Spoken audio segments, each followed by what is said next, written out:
नमस्कार, मी Gautam Kamble. GK news मराठीमध्ये आपलं सर्वांचं स्वागत. आता बातमी येते वादळी वाऱ्याने थैमान घातल्याची. पाहूया सविस्तर.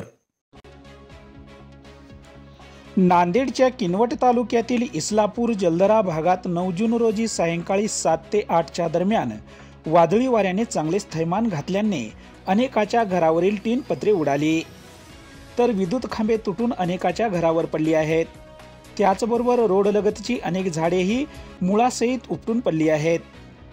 वादळी वाऱ्याच्या दाबामुळे इस्लापूर शहरातील अनेक झाडे विद्युत पुरवठा करणाऱ्या तारेवर पडल्याने विद्युत पोल तुटून संभाजी बांडलेवाड यांच्या घरावर पडल्याने किरकोळ नुकसान झाले आहे.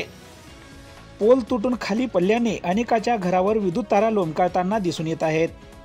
मात्र यामध्ये कुठलीही जीवितहानी झाली नाही, पण विद्युत पुरवठा करणाऱ्या महावितरण कंपनीचे मोठे नुकसान झाले आहे.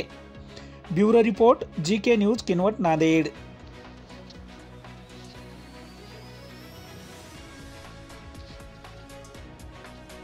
तुम्ही पाहत आहात महाराष्ट्राच्या कुशीतलं जीके न्यूज मराठी.